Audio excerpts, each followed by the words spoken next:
जय श्री ओम नमः सिद्धेभ्य। जय श्री ओम नमः सिद्धेभ्य। जय श्री ओम नमः सिद्धेभ्य। ओंकार बिंदु संयुक्तम नित्यं ध्यायन्ति योगिनः कामदं मोक्षदं चैव ओंकाराय नमो नमः। मंगलम भगवान वीरो मंगलम गौतमो गणि मंगलम कुंद कुंदार्यो जैन धर्मोस्तु मंगलम सर्वमंगल मांगल्यम सर्वकल्याणकारकम प्रधानां सर्वधर्माणां जैनम जयतु शासनम जैनम जयतु शासनम जैनम जयतु शासनम।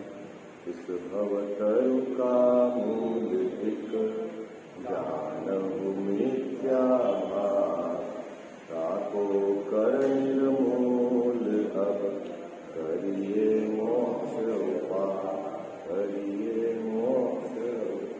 जय बोलो देव शास्त्र गुरु की।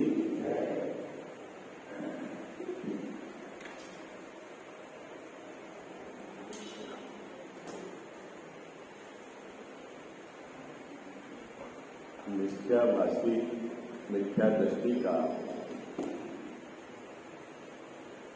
एक विपरीत श्रद्धा है, जिसका समाधान टोडरमल्ली साहब द्वारा यहाँ पर दिया गया। विपरीत श्रद्धा क्या है उसका कि उसने स्वशुद्ध द्रव्य के चिंतन को संवर और निद्रा माना। क्या विपरीत चिंतन क्या है उसका? उसने संवर और निद्रा किसको कहते हैं भैया? क्या पकड़ा उसने? स्वशुद्ध द्रव्य के चिंतन को संवर और निद्रा माना और अपने द्रव्य में पर्याय गुणस्थान आदि के चिंतन को, अन्य द्रव्य के चिंतन को क्या माना उसने? आश्रव बंध माना। ठीक है। और यह श्रद्धान उसका विपरीत है। क्यों विपरीत है? कि चिंतन के आधार से आश्रव बंध संवर निद्रा निर्धारित नहीं होते हैं। किसके आधार से निर्धारित होते हैं? पर्याय में कसाय भाव है तो समझ लेना आश्रव बंध है, और पर्याय में वीतराग भाव है तो उसका मतलब है संवर निद्रा है। इतनी बात अपन ने अच्छे से समझ ली 3-4 दिवस में। इस बात को समझाने के लिए टोडरमल्ली साहब ने उसको केवली भगवान का उदाहरण दिया। क्या कहा कि केवली भगवान जगत में जितने भी द्रव्य हैं उनके समस्त गुण और उनकी त्रिकालवर्ती पर्याय को एक साथ जानते हैं। ऐसा होने पर भी उनके आश्रव बंध नहीं होता। इसका मतलब है कि परद्रव्य के जानने से आश्रव बंध नहीं होता। उसको ये उदाहरण दिया। तब उसके चित्त में एक प्रश्न खड़ा हुआ जिसका टोडरमल्ली साहब के सामने प्रस्तुत कर दिया। क्या कहा कि आप केवली का उदाहरण मत दो। क्या कहा उसने? आप केवली का उदाहरण मत दो, आप तो छद्मस्त की बात करो। छद्मस्त किसको कहते हैं? जिसके केवल ज्ञान नहीं है, वो जीव कहलाता है छद्मस्त। है ना? पहले गुणस्थान से लेकर 12वें गुणस्थान तक ये जो भी जीव है वो सब क्या कहलाते हैं? छद्मस्त। अब वो कह रहे हैं कि ये जो बात मैं आपको कह रहा हूँ किसके लिए कह रहा हूँ? छद्मस्त के लिए। छद्मस्त यदि अपने शुद्ध स्वद्रव्य का चिंतन नहीं करता और परद्रव्य का चिंतन करता है तो उसके आश्रव बंध होता है। ऐसा निश्चयाभासी मिथ्या दृष्टि ने कहा। तो टोडरमल्ली साहब ने उसके उत्तर में, उसके समाधान में ये बात कही कि छद्मस्त के लिए भी ये फार्मूला नहीं है। ठीक है। क्या क्या उसका समाधान क्या है? कि छद्मस्त के लिए भी तू कह रहा है ना कि छद्मस्त यदि गुणस्थान का विचार करेगा, त्रिलोक के संबंधी विचार करेगा, अन्य द्रव्य के संबंध में विचार करेगा तो उसके आश्रव बंध होता है। ऐसा नहीं है। ठीक है। अब इस बात को पुष्ट करने के लिए टोडरमल्ली साहब 3 उदाहरण देते हैं। सबसे पहले तो शुक्ल ध्यान का उदाहरण दिया। क्या दिया? क्यों दिया शुक्ल ध्यान का उदाहरण? क्योंकि शुक्ल ध्यान के काल में गुण श्रेणी निर्जरा होती है। आई मतलब यद्यपि निर्जरा होती तो सम्यक दर्शन के पूर्व भी होती है ना, लेकिन अगर तुलनात्मक करें निर्जरा का तो क्या है, जब श्रेणी बांटी जाती है तो उसमें निर्जरा अधिक होती है। ठीक है, अब वो उदाहरण टोडरमल साहब ने दिया। टोडरमल साहब ने क्या उदाहरण दिया कि जो मुनिराज ध्यान में स्थित है, ध्यान में भी कौन से ध्यान में, शुक्ल ध्यान में। ठीक है, शुक्ल ध्यान मतलब कौन सा, 8वां गुणस्थान। जब श्रेणी मांडी जाती है, श्रेणी कोई भी हो, उपसम श्रेणी हो या छपक श्रेणी हो, जब श्रेणी मांडी जाती है तब जो 8वां गुणस्थान होता है उस समय क्या होता है भाई साहब, उपयोग तो अपने स्वभाव में, स्वरूप में एकाग्र होता है, उसके बावजूद भी उनके पृथकत्व, वितर्क, विचार चलता है। क्या कहा, पृथकत्व, वितर्क, विचार चलता है। मतलब और वह विचार, वो जो जीव स्वयं ध्यान में बैठा है उसके भी पकड़ में नहीं आता, क्योंकि वो बुद्धिपूर्वक नहीं है, अबुद्धिपूर्वक है।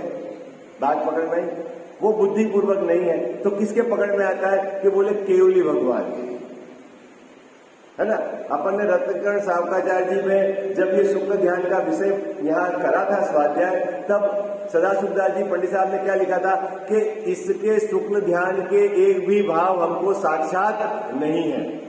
क्या लिखा था उन्होंने वहां पर, शुक्ल ध्यान में जो भी बातें मैं लिख रहा हूं उसका एक भी भाव मेरे को साक्षात नहीं है।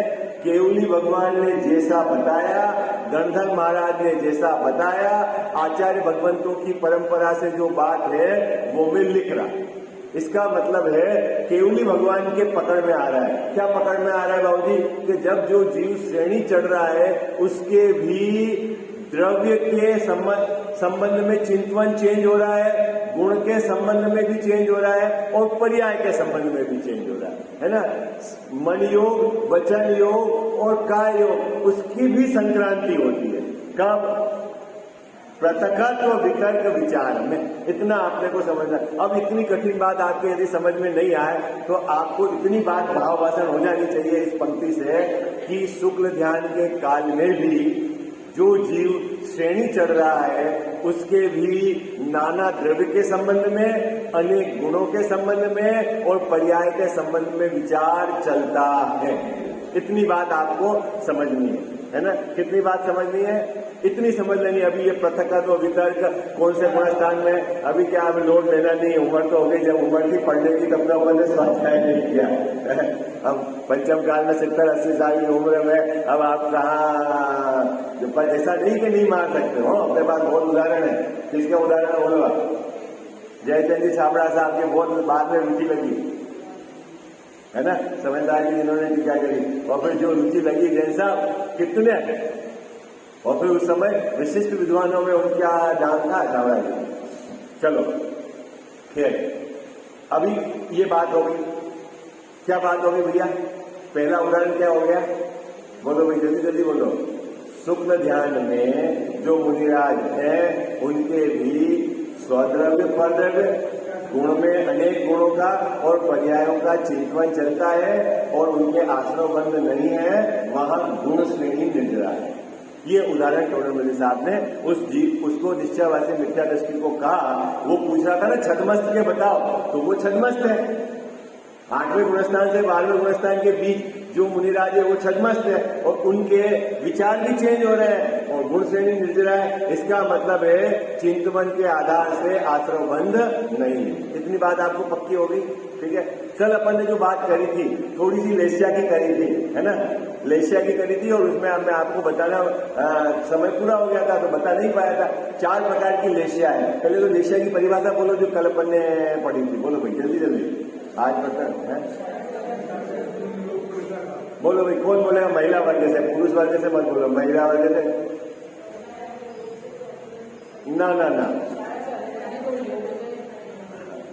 बोलो फिर से, हाँ हाँ पूरा बोलो एक शब्द हो, कसाय से अनुरंजित योग की प्रवृत्ति का नाम लेशिया। क्या, फिर से क्या, शब्द एक आधा आगे पीछे करोगे तो आपका भाव गलत गड़बड़ हो जाएगा, है ना। किसका नाम लेशिया है बाबू जी, लेस्या किसका नाम है? कसाय अनुरंजित योग की जो प्रवृत्ति है उसका नाम लेस्या है। योग किसको बोलते हैं? योग किसको बोलते हैं? आत्मा के प्रदेशों में जो होता है प्रतिस्पंदन, कंपन, वो कहलाता है योग। और उसमें निमित्त कारण क्या है? मन, वचन, काय की चेष्टा। क्या कितनी बात समझ में आ रही है आपको? कितनी बात समझ में आई? क्या योग किसको कहते हैं? आत्मा, अपने आत्मा के प्रदेश है ना, प्रति समय हिलते हैं, उनमें कंपन होता है बाबू, है ना। अनंत भगवान के भी जो अयोगी केवली है ना, उनके भी कंपन होता है ना। 13वें कंपन, तो वो कंपन होता है ना, तो कंपन होने से क्या होता है कि जो कार्माण वर्गणा आत्मा के प्रदेशों के चारों तरफ ठसाठस बढ़ी है, वो क्या है कि वो उसके साथ क्या हो जाती है? आत्मा के प्रदेशों के साथ और उनका क्या होता है? स्थिति और अनुभाग, स्थिति अनुभाग नहीं, प्रकृति प्रदेश ऐसा होता है ना। उनका ग्रहण होता है। अभी प्रकृति प्रदेश भी छोड़ो आप, योग से क्या होता है बाबू जी? कर्मों का ग्रहण होता है। हाँ, ठीक है। हाँ, अरे वो अभी मैं उसकी बंटवारा ही नहीं कर रहा, अभी तो मैं आपको योग समझा रहा हूँ। वहां सारे मन योग, वचन योग, काय योग है, वो अभी बात ही नहीं कर रहा हूँ। वो तो अपन ने कल 3 भाग छोड़ दिया ना, सूक्ष्म क्रिया प्रतिपादी और विपरीत क्रिया निवृत्ति, वो बात ही नहीं कर रहे अपन। अभी तो योग किसको कह रहे हैं ये बात कर? योग किसको बोलना? आत्मा के प्रदेशों में प्रतिस्पंदन, कंपन, उसका नाम बाबूजी योग है। अब जो आत्मा प्रतिस्पंदन कर रही है, यदि वो कसाय से अनुरंजित है, तो वह कसाय से अनुरंजित योग की प्रवृत्ति को लेस्या कहते हैं। आई बात समझ में? बात पकड़ में आ गई आपको? क्या बाबूजी? क्या कसाय से अनुरंजित योग की जो प्रवृत्ति है उसका नाम क्या है? लेस्या, ठीक है। और उसके वर्गीकरण 6 करे हैं। क्या करे बाबूजी? उसके वर्गीकरण 6 करे हैं। अधिक लेस्या अने मन, वचन, काय से, है ना, अधिक पंच पापों में जो जीव लगता है उसको ऊंची वाली लेस्या। जो मन, वचन, काय के निमित्त से सबसे कम मंद पापों में लगता है उसको नीची वाली लेस्या है। और इसके बीच में 6 बड़े बड़े वर्गीकरण करे हैं, जिसका नाम है कृष्ण, नील, कापोर, पीत, पद्म और शुक्ल। क्या है? कृष्ण, नील, कापोर, पीत, पद्म और शुक्ल। इनका जो नाम है ना, ये कलर को इंडिकेट करते हुए, कृष्ण ने बहुत काली, इसके मतलब है ना इसके ऊंची वाली लेस्या है। और ऊंची वाली लेस्या का मतलब अभी यह 5 पापों में अधिकता से लगा हुआ है मन, वचन, काय द्वारा। क्या समझना जैन साहब? क्या इसका अर्थ क्या समझना? जिसके कृष्ण लेस्या है वह मन, वचन, काय के द्वारा 5 पापों में तीव्रता से लगा हुआ है, ठीक है।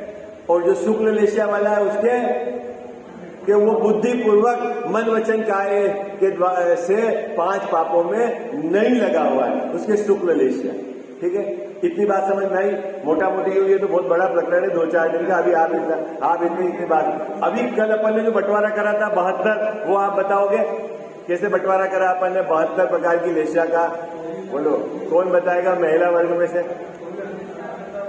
हाँ,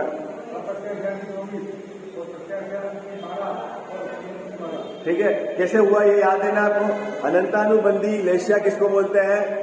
अनंतानुबंधी लेस्या किसको बोलते हैं? जिस जीव के चारों कसाय विद्यमान है उसके कौन सी लेस्या होगी? अनंतानुबंधी, ठीक है, याद रहेगा। जिस जीव के 3 कसाय विद्यमान है उसके कौन सी लेस्या है? अप्रत्याख्यानावरण लेस्या, ठीक है। जिस जीव के 2 कसाय विद्यमान है उसके कौन सी लेस्या कहलाई जाएगी? प्रत्याख्यानावरण लेस्या। और जिस जीव के 1 कसाय विद्यमान है उसके कौन सी लेस्या कहलाई जाएगी? स्वंजलन लेस्या। याद रहेगा? ये भूलोगे तो नहीं, है ना। अब मजेदार बात तो अपने को आश्रव बंध की समझ में, ये थोड़ा सा आपको गले नहीं उतरेगी। देखो क्या क्योंकि हमारी थीम है ना, मैं इसलिए आपको समझा रहा हूं कि जो अपनी कमजोरी है वो निकल जानी चाहिए ना, तो तब आपको लगेगा कि क्या है। देखो, सबसे पहले अनंतानुबंधी।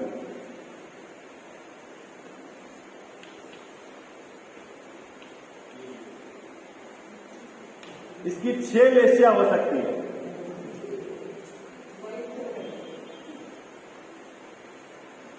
इसकी 6 लेशियां हो सकती है अनंतानुबंधी के बाद। 6 लेशियां कौन कौन सी? जो 6 नाम अभी अपन ने गिने ना, अनंतानुबंधी कसाय जिसके विद्यमान है, वो जीव के अभी सभी कसाय विद्यमान है, एक भी कसाय का अभाव नहीं हुआ उसकी पर्याय। क्या जैसा अनंतानुबंधी कसाय जिसके विद्यमान है, उसके एक भी कसाय का पर्याय में अभाव नहीं हुआ, ऐसा जीव कृष्ण लेशिया वाला भी हो सकता है और ऐसा जीव शुक्ल लेशिया वाला भी हो सकता है। क्या बात समझ में आई आपको? क्या जिस जीव की पर्याय से एक भी कसाय का अभाव नहीं हुआ, ऐसा जीव कौन कौन सी लेशिया वाला हो सकता है बाबू जी? कृष्ण लेशिया वाला भी हो सकता है और शुक्ल लेशिया वाला भी हो सकता है। अब पहला अंतर मैं आपको समझाता हूं। पहला अंतर क्या? अनंतानुबंधी लेशिया वाला जीव जो कृष्ण लेशिया वाला है, उसके कितने आश्रम बंद है और कितनी संबंध है, और अनंतानुबंधी वाला जीव जिसके शुक्ल लेशिया है, उसके कितने संबंध है। अगर ऐसा कोई पूछे तो आपका उत्तर क्या होगा? क्या है बाबू? क्या होगा? कि बोले अनंतानुबंधी है ना, इसका मतलब है उसके संवर निद्रा नहीं। क्या बोली? आपने कहां से पकड़ा इसको? कहां से पकड़ा? क्योंकि एक भी कसाय का अभाव नहीं हुआ है इसके पर्याय। चारों कसाय विद्यमान है, लेकिन उसकी चारों कसाय जो पर्याय में विद्यमान है वो बहुत मंद है, जिसके शुक्ल लेशिया है, और जिसके कृष्ण लेशिया है उसके चारों कसाय तीव्र है। लेकिन कसाय चारों है और चारों होने के कारण उनके संवर निर्जरा नहीं है। आई बात समझ में? क्या तो साहब बाहर से दिखने में अंतर है कि नहीं? बोले बहुत अंतर है। बाहर से बहुत अंतर है। ये जीव कैसा है? जैसा शुक्ल लेशिया वाला जीव जंगल में रहता है, कोई परभाव की उसको वांछा नहीं है। इस भाव में कोई गाली दे तो भी क्रोध नहीं आता, कोई इसको 80 से प्रहार है, अर्घ उतारे तो भी इसके कुछ नहीं होता। न इस भाव संबंधी किसी कुछ भाव है, न पर भाव संबंधी, न घर गृहस्थी के संबंधी, बिल्कुल एकदम ऐसा लगेगा जैसे कि मुनिराज, जिसको बोलना द्रव्यलिंगी मुनिराज। ठीक है बाबू जी? कैसे दिखेंगे बाहर से? बाहर से आपको लगेगा ये तो भगवान का स्वरूप है। बाहर से कुछ ऐसा नहीं लगेगा, ऐसा लगेगा कुछ भी नहीं है। ठीक है? उस जीव के संबंध में जो मैं कल पढ़ा था आपको, ठीक है, पढ़ना तो नहीं, वापस आप देख लोगे भावदीपिका में। और ये जीव हर बात पे लड़ाई कर रहा है, मरने मारने में तुलावर। अभी देखना, दोनों परिस्थिति में किसी इस जीव के भी संवर निर्जरा नहीं है और इसके भी संवर निर्जरा है। ये जरूर है कि इसके पुण्य का आश्रय हो रहा है, इसके पाप का आश्रय हो रहा है, लेकिन न इसके संवर निर्जरा है, न इसके संवर निर्जरा है। अब कोई पूछेगा ऐसा क्यों? ऐसा क्यों? तो आपका उत्तर क्या रहेगा कि ऊपर में अंदर में चारों कसाय विद्यमान है, इससे इसका मतलब है कि उसके आश्रय बंद चालू। ये तो रही बात। अभी देखना और मुद्दे वाली बात, ये जीव अपने आत्मा के संबंध में विचार कर रहा है, शुद्ध द्रव्य के संबंध में विचार कर रहा है, और ये जीव मरने मारने पे तुला हुआ है। दोनों परिस्थिति में किसके संबंध मिल रहा है? किसके मिल रहा है? मुझे संबंध मिल रहा है? किसी के नहीं है। ये बात कैसे आई? आपको ताकत कहां से आई? ये क्या कर रहा है, ये क्या कर रहा है, इसके परिणाम कैसे हैं, इसके परिणाम कैसे हैं, उससे संवर्ण निद्रा का संबंध नहीं। संवर्ण निद्रा का तो यहाँ यदि अनंतानुबंधी का अभाव है तो उसके संवर है। ठीक है, इतनी बात समझ में आ गई आपको? सरल है। ये तो मैंने एक ही कसाय में 2 तरह के जीव को घटाया, अब मैं 2 तरह के कसाय में घटाता हूं।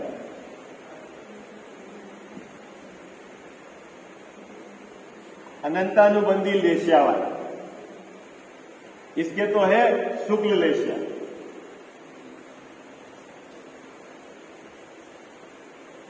और यहां पकड़ लो आप द्रव्यलिंगी मुनिराज, पहले गुणस्थान वाले, ताकि आपको समझने में सही रहेगा। और यहां ले अप्रत्याख्यानावरण वाला, इसके भी 6 लेशिया हो सकती है, तो इसके कृष्ण लेशिया।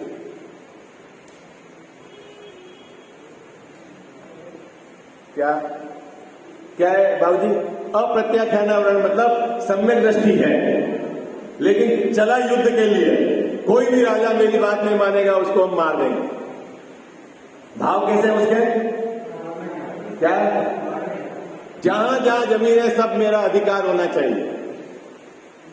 कौन? उसके कौन सी लेशिया है? अप्रत्याख्यानावरण की लेशिया ऊंची वाली कौन सी है? कृष्ण लेशिया। और इधर अनंतानुबंधी की शुक्ल लेशिया है। घर छोड़ दिया, परिवार छोड़ दिया, वस्त्र छोड़ दिए, जंगल में है और बाहर में मुनि दशा है। ठीक है, अब मेरा प्रश्न है कि किसके संवर्ण निद्रा है और किसके आश्रम बंद है? बोलो भाई, बाबूजी आप बता, आपको कठिन लग रहा था ना लेशिया का, अब तो समझ में आ जाएंगे आपको किसके है। बोलो बोलो, जल्दी बोलो। कचू बाबूजी को बोलने दो, बाबूजी एक बार उनको, ताकि अंदर से कॉन्फिडेंस आए। क्या है? किसके बाबूजी? बिल्कुल पाप नहीं करता, बाहर में उसको पाप दिखता ही नहीं उसके। किसके? ये शुक्ल लेशिया वाले के पाप दिखता ही नहीं बाहर में। अब किसके संवर्ण निद्रा है? किसके? बाबूजी घबरा क्यों रहा है? चित्र बना रखा है। किसके बाबूजी संवर्ण निद्रा है? इसके संवर्ण निद्रा है जो युद्ध करने गया है, मरने मारने में दिला है, उसके संवर्ण निद्रा है। कितनी संवर्ण निद्रा है? इस जीव के 41 प्रकृतियों की बंध विक्षुप्ति हो गई है। 41 प्रकृतियां नहीं बंधेगी इसमें। कब? भले एक कृष्ण लेशिया के रूप में वो युद्ध करने के लिए गया जैसा, तो भी उसके 41 प्रकृतियां नहीं बंधेगी। और ये बाहर में मुनिलिंग धारण किया है, जंगल में है, बहुत शांत परिणाम से है, लेकिन इनके सभी प्रकृतियों का मतलब जो पहले गुणस्थान की जितनी प्रकृतियां हैं जो 10 बार देख लेना, वो सभी का आश्रवण चालू, 117 प्रकृतियां चालू। अब इसका मतलब क्या है?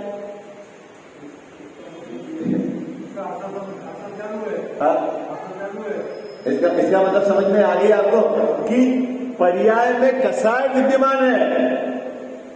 मंद होगी तो पुण्य का बंद होगा। आई बात समझ में? क्या बात की?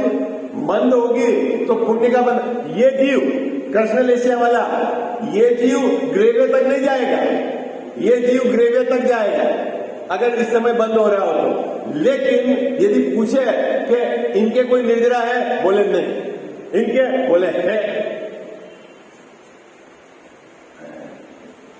आप बात समझ में आ गई आपको? बात ये है, ये आपको जैन दर्शन समझना पड़ेगा। That is the important part. बहुत गड़बड़ है इसके अंदर।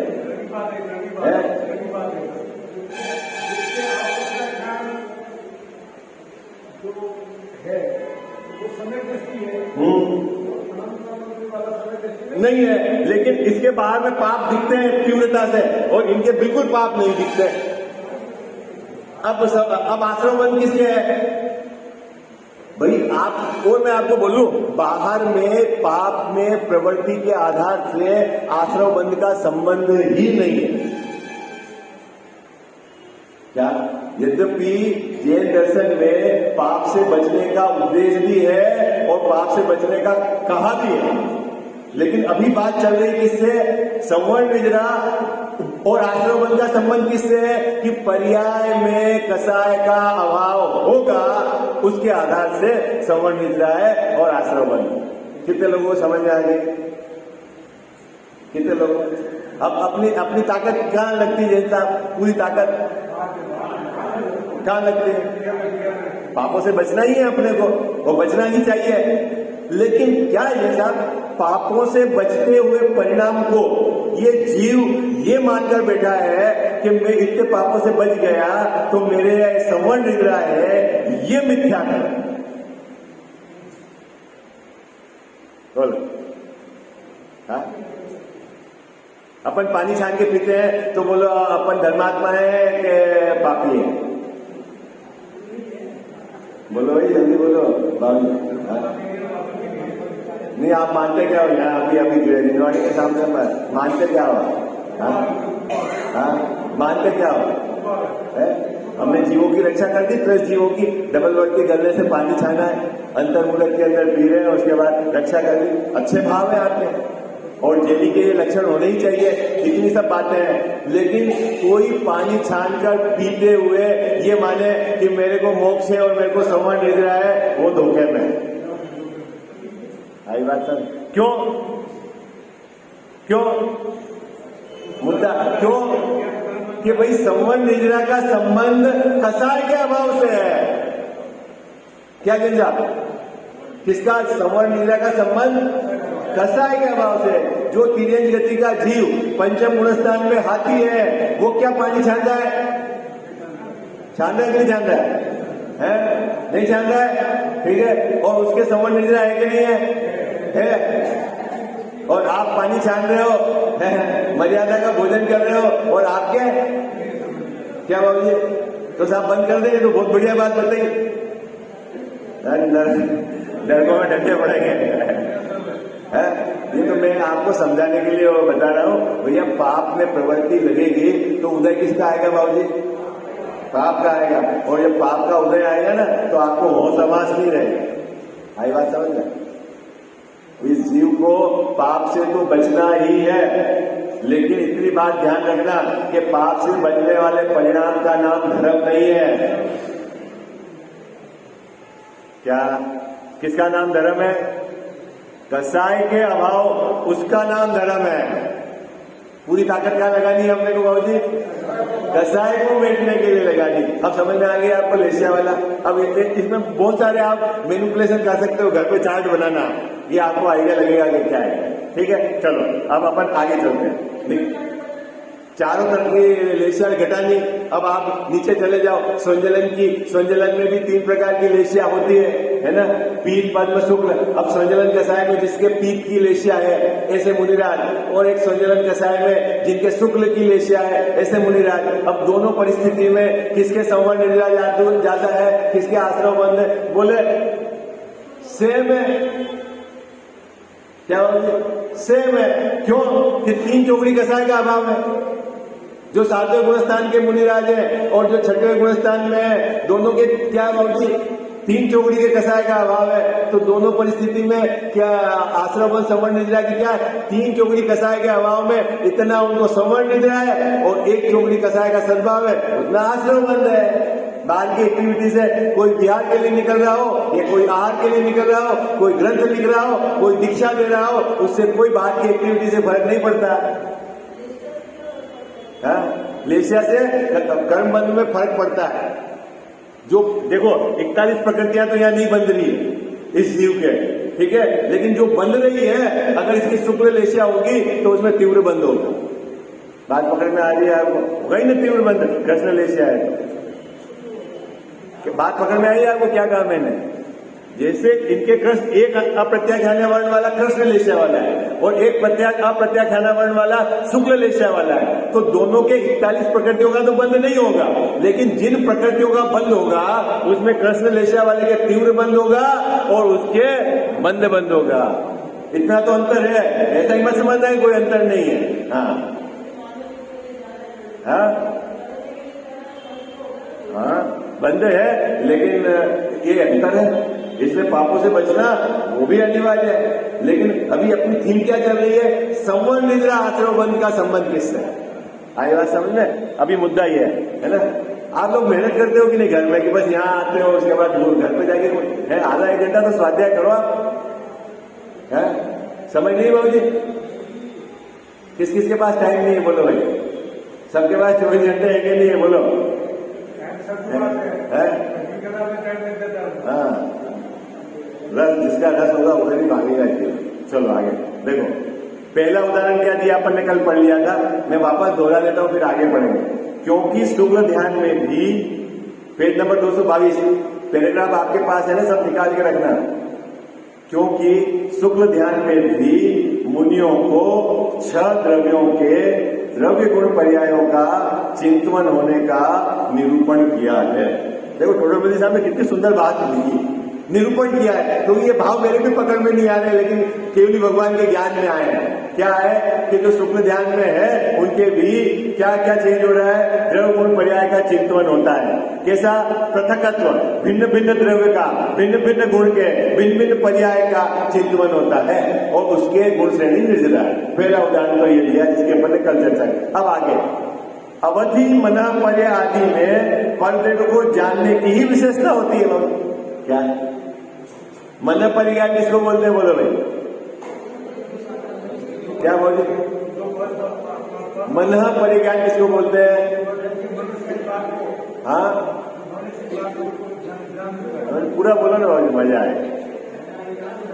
हाँ बहुत सुंदर। रूपी पदार्थों को देखो, कितने द्रव्य, क्षेत्र, काल, भाव की मर्यादा लिए हुए दूसरों के मन में स्थित रूपी पदार्थों को जो जानता है वह मन परे है। आई बात समझ में? मन किनके होता है मन परेगा बाबू जी? ये भावलिंगी संत को ही होगा मन पड़ेगा। आई बात समझ में? है ना?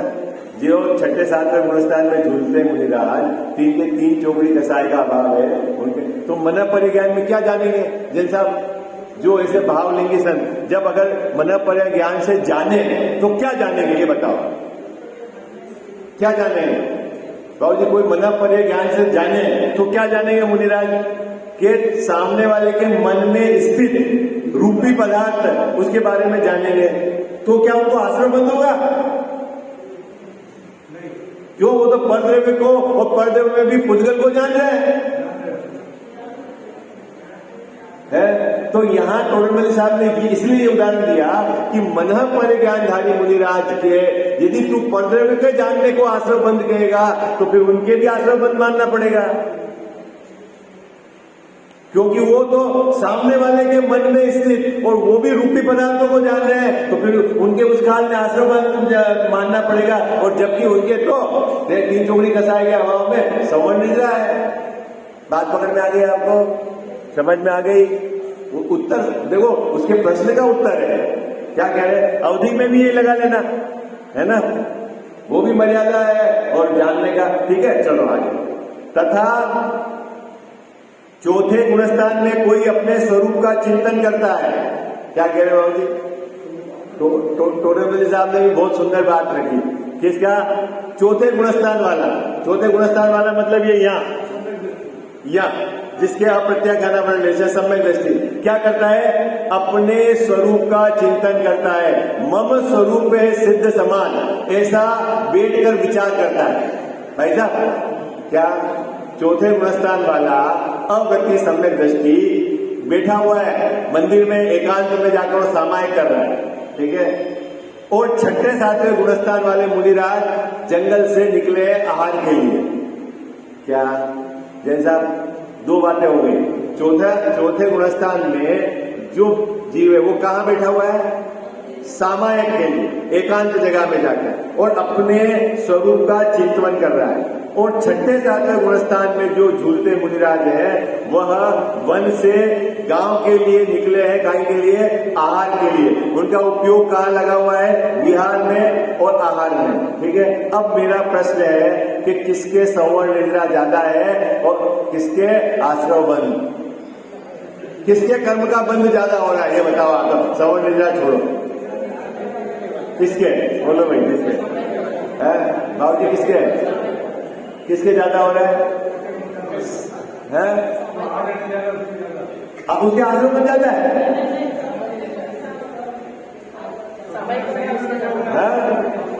सामायिक में बैठा हुआ है तो भी उसके आश्रम बन जाता है। ये तो समझना है आपको। क्यों? क्योंकि भाई उसके तो सिर्फ एक चौकड़ी कसाय का अभाव है, बाकी 3 चौकड़ी कसाय का सद्भाव है। तो 3 चौकड़ी के कसाय के सद्भाव में जितनी भी कर्म की प्रकृतियों का आश्रम बंध है वो चालू है, भले ही वो सामायिक में बैठा हुआ है। और मुनिराज भले आहार के लिए गए हैं, विहार में जा रहे हैं, लेकिन उनके 3 चौकड़ी कसाय का अभाव है। तो 3 चौकड़ी कसाय के अभाव में उतने कर्म का बंध, आश्रम बंध नहीं है। ये है मुद्दा। आई बात समझ में? क्या ये बात कहना चाह रहे हैं? देखो पढ़ते हैं, चौथे गुणस्थान में कोई अपने स्वरूप का चिंतन करता है, उसके भी आश्रम बंध अधिक है तथा गुण श्रेणी निर्जरा नहीं है। बाबू जी, यद्यपि गुण श्रेणी निर्जरा होती है, लेकिन यहां तुलना कर रहे हैं तो उसको हटा दिया नहीं है। क्या? किसको? चौथे गुणस्थान वाले को। कब? सामायिक में बैठा हुआ है तब। ठीक है, अब आगे चलो। और 5वें 6ठे गुणस्थान में आहार विहार क्रिया होने पर भी परद्रव्य के चिंतन से भी आश्रम बंध थोड़ा है और गुण श्रेणी निर्जरा होती। ओहो, जैसा है। अब महाराज जी आहार के लिए गए, या जो है एलक जी छुल्लक जी आहार के लिए गए, आप रख रहे रोटी है तो रखे उन्होंने, हाँ, तो उनका उपयोग कहाँ लगा हुआ है? कहाँ स्वभाव में लगा हुआ है कि आहार में लगा हुआ है। सोधेंगे तो देखेंगे रोटी को, है तो उपयोग कहाँ लगा हुआ है? बाहर लगा हुआ है। बाहर लगने के बाद भी उनके गुण श्रेणी निर्जरा है।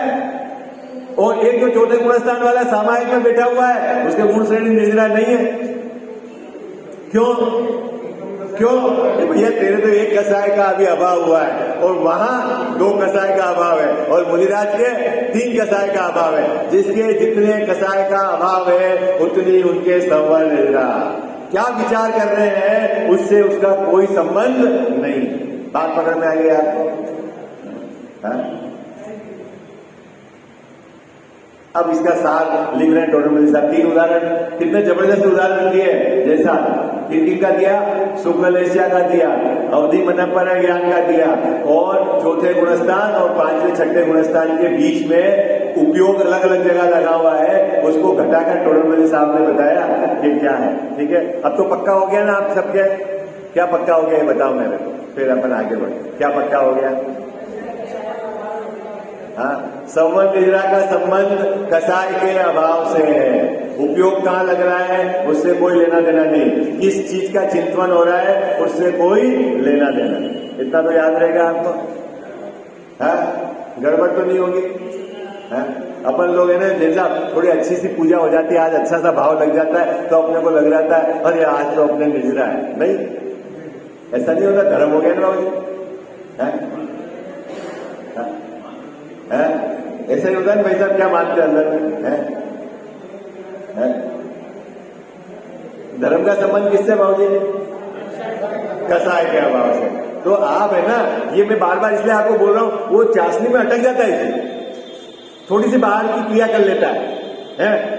थोड़ी सी क्रिया कर लेता है जैसा क्या, तो उसको लगता है मैं धर्मात्मा हूं, मैं तो पानी छान के स्नान करता हूं, मैं तो पानी छान के काम में लेता हूं, मैं तो मर्यादा का भोजन करता हूं, है मैं तो धर्मात्मा हूं, मेरा धर्म चालू है। किससे धर्म चालू है? मेरे तो कोई आश्रम बंद नहीं है बाबू जी। नहीं, ये तो दुकान जाते हैं मंत्री भाई साहब, और मैं तो घर ही रहता हूं, अपने दुकान का सब राग टूट गया तो वो तो पापी है और अधर्मात्मा, और मैं धर्मात्मा हूं। ऐसा है? चक्कर में नहीं रहना। क्या बाबू जी? चक्कर में नहीं रहना। जो है ना भरत चक्रवर्ती युद्ध करने के लिए गए हैं और लड़ रहे हैं, राजाओं को डरा रहे हैं, धमका रहे हैं, मेरी अधीनता स्वीकार करो नहीं तो अभी सब बर्बाद कर देंगे, है ना। और एक जीव क्या है, क्या बोले तो अभी क्या है, द्रव्यलिंगी मुनिराज घर बार छोड़कर, वस्त्र कपड़े सब छोड़कर जंगल में है और बैठे हैं ध्यान में। किसके निर्जरा है? किसके? वो चौथे गुणस्थान वाले के, वो निर्जरा है। हाँ, बाहर से देखेंगे तो अपने को क्या लगेगा? अपने को क्या लगेगा बाहर से? अहमद जी भाई साहब है पापी है, देखो कितना लालच है इसको, है ये तो अपनी इतनी सारी जमीन है, उसके बाद भी सब राजाओं को अपने अधीन करना चाहता है?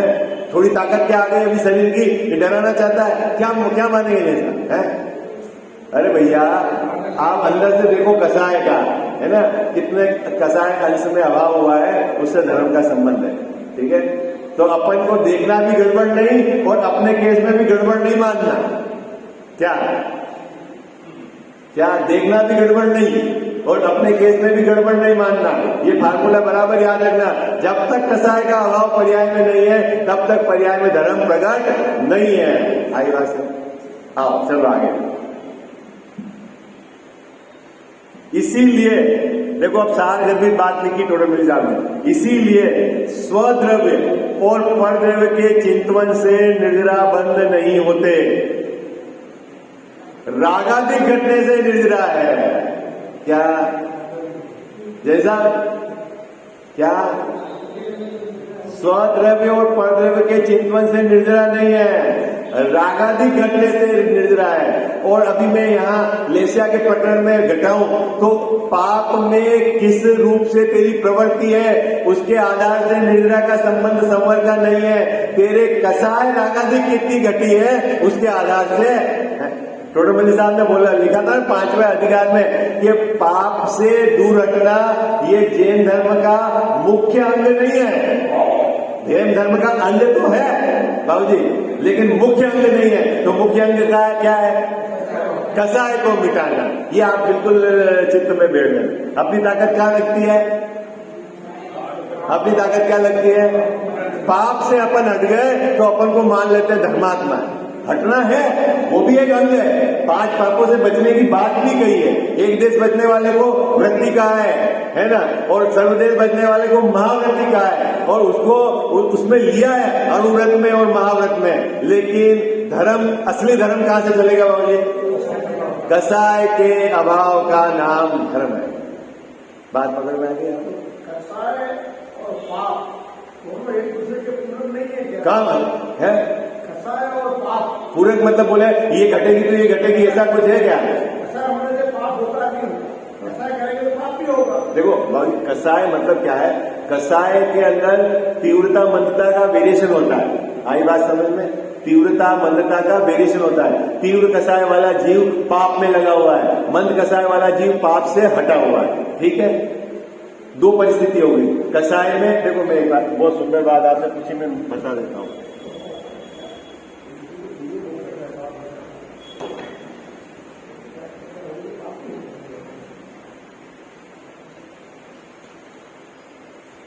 कसाय की तीव्रता में जीव लगा पाप में, और कसाय की मंदता में जीव हटाए पाप से हटाए। 2 बातें होंगी। क्या? कसाय की तीव्रता में पाप में लगा हुआ है और कसाय की मंदता में पाप से हटा हुआ है। ठीक है, अब धर्म किसके है? इसकी बात कहां से चलेगी? धर्म किसके है? कि कितना कसाय का अभाव हुआ। ठीक है, अब क्या होता है कि कसाय का अभाव क्रम से होता है, एक साथ नहीं होता। श्रद्धा तो एक साथ सम्यक होती है, कसाय का अभाव क्रम से होता है। तो क्या होता है कि जब पहले कसाय जाएगी अनंतानुबंधी, ठीक है, फिर जाती अप्रत्याख्यानावरण, फिर जाती प्रत्याख्यानावरण, फिर संजलन में भी पहले जाता है क्रोध, मान, माया, लोभ, ऐसा इनका क्रम है जाने का। ठीक है, ऐसे जाती है कसाय। अभी बात समझना, अब ऐसी परिस्थिति जगत में हो सकती है कि जिस जीव के अनंतानुबंधी मतलब कसाय का अभाव नहीं हुआ है, लेकिन पाप में प्रवृत्ति उसकी मंद है। और ऐसा भी जगत में जीव मिल सकता है कि जिसके एक चोकड़ी कसाय का तो अभाव हो गया है, लेकिन उसकी पाप में प्रवृत्ति तीव्र है। अब बाहर से यदि देखेंगे तो अपने को कौन जीव धर्मात्मा दिखेगा? बाहर से कौन सा जीव धर्मात्मा दिखेगा बाबू? ये मंद कसाय वाला दिखेगा, क्योंकि आपको 5 पाप पकड़ में आते हैं। अंदर से क्या गया है वो तो आपको दिखता नहीं। ठीक है ना, तो अपन इसको क्या मान लेते हैं? धर्मात्मा। और ज्ञानी धर्मात्मा को ऐसी सहज प्रवृत्ति भी होती है, इसके आधार से उनको धर्मात्मा मान लेते हैं। लेकिन अगर एमआरआई करे उसकी, एमआरआई करे ना बाबू जी, तो क्या निकलेगा? वो ये क्या निकलेगा कि ये धर्मात्मा नहीं है। क्यों नहीं है? कि इसके अभी तक एक भी कसाय का अभाव नहीं हुआ है। भले ये रोज मंदिर आ रहा है, भले ही ये अभिषेक कर रहा है, भले ही ये पूजा कर रहा है, भले ही ये दान दे रहा है, भले ही ये तीर्थ यात्रा जा रहा है, लेकिन इसके अंदर से एक भी कसाय का अभाव नहीं हुआ है तो इसके धर्म प्रकट नहीं हुआ है। और एक ये युद्ध लड़ रहा है, व्यापार कर रहा है, शादी कर रहा है, एक छोड़ के 96,000 शादी कर रहा है, तो क्या है, अपने को बाहर से क्या दिखेगा? अभी मान लो ये 2 शादी कर ले कोई, तो आप क्या देखोगे उसको? बोलो बाबू क्या करोगे? ये तो धर्मात्मा हो ही नहीं सकता। कौन 2 शादी करने वाला धर्मात्मा नहीं हो सकता, और 96,000 वाला वो धर्मात्मा था कि नहीं था? थे ना? तो फिर शादी से धर्म का कोई संबंध है? हाँ, ये जरूर है कि उसको शादी का जो राग आ रहा है वो तीव्र राग है, अब प्रत्याख्याना वर्ण का, लेकिन उसके अनंतानुबंधी नहीं है, इसलिए वो धर्मात्मा। क्या बात समझ में आ गई यार? बहुत कठिन तो नहीं होगी है? अपनी पूरी की पूरी ताकत भाई साहब कहां लगी हुई है?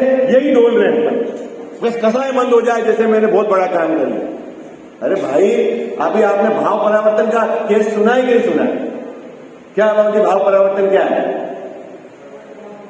ऐसा कोई भाव मिथ्या दृष्टि की भूमिका में जो नहीं होता है और वो मैंने नहीं किया हो, ऐसा नहीं है।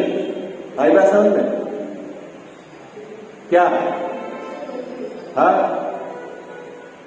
क्या हुआ? हाँ, तो फिर तो नया क्या नहीं हुआ, अपूर्व काम क्या नहीं हुआ कि मैंने मंद कसाय के परिणाम तो बहुत बार किए हैं, तीव्र कसाय के परिणाम भी बहुत बार हुए हैं। अपूर्व काम क्या नहीं हुआ कि कसाय का अभाव नहीं हुआ है। वो जिस दिन हो जाएगा वो अपूर्व काम है। आई बात समझ में? ठीक है, अब गड़बड़ तो नहीं करोगे सब? अरे कहां गड़बड़ करनी है? हमारी श्रद्धा में जो गड़बड़ है वो बहुत समय ज्यादा हो गया। कल चर्चा करें। जिनवाणी जग मैया जन्म दुख मेट दो, जिनवाणी जग मैया जन्म दुख मेट दो, जन्म दुख मेट दो, मरण दुख मेट दो, जन्म दुख मेट दो, मरण दुख मेट दो, जिनवाणी जग मैया जन्म दुख मेट दो। बहुत दिनों से भटक रहा हूँ, ज्ञान बिना है मैया, निर्मल ज्ञान प्रदान सुकर दो, तू ही सच्ची मैया। गुण स्थानों का अनुभव हमको हो जावे जग मैया, चढ़े उन्हीं पर क्रम से हम थे होवे कर्म खिपैया, मेटो जामन मरण हमारा इतनी वंती मैया, तुमको शीश त्रिलोकी नमावे तू ही सच्ची मैया।